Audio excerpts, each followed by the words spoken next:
विदर्भातल्या 7 मतदारसंघात येत्या 11 एप्रिलला मतदान होतं। या 7 मतदारसंघात सर्व पक्षांचा प्रचार आता शिगेला पोहोचलाय। मात्र विदर्भातील वाढलेल्या तापमानाचा फटका निवडणुकीच्या प्रचारात चांगलाच बसतोय। विदर्भात सध्या 42 ते 43 अंश सेल्सिअस पर्यंत तापमान पोहोचलंय। त्यामुळे दुपारच्या वेळेला लोक प्रचाराला अथवा सभेला कमी उपस्थिती लावतात, हे वास्तव आहे। याचा चंद्रपूर लोकसभा मतदारसंघातून आढावा घेतलाय आमचे प्रतिनिधी दीपक भातुसे यांनी। लोकसभा निवडणुकीच्या प्रचाराच्या विदर्भ दौऱ्यावर असताना उन्हाचा प्रचंड तडाखा जाणवतोय आणि याचा परिणाम उमेदवारांच्या प्रचारावरही होताना दिसतोय।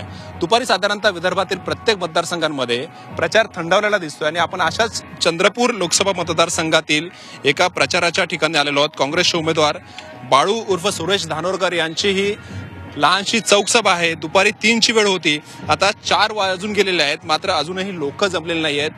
प्रचंड ऊन आणि उकाड असल्यामुळे जवळपास 42 आणि 43 अंश सेल्सिअस पर्यंत तापमान पोहोचतंय आणि त्यामुळे या कडक उन्हामध्ये लोक सुद्धा दुपारी आपल्याला घराबाहेर पडताना दिसत नाहीयेत।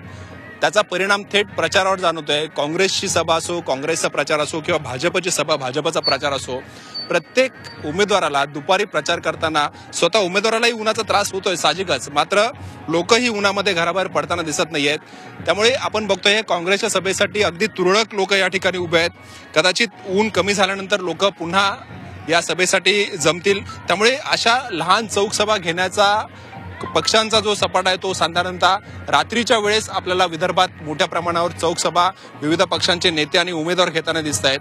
आणि प्रचार जो आहे तो सकाळी लवकर आणि रात्री 10च्या आत म्हणजे साधारणतः 5 नंतर ऊन कमी झाल्यानंतर उमेदवार हे प्रचारासाठी बाहेर पडतात आणि प्रचारावर भर देताना दिसत आहेत। यावर्षी निश्चितच लोकसभा निवडणुकीवर विदर्भातील उन्हाचा प्रभाव जो आहे तो आपल्याला दिसतोय।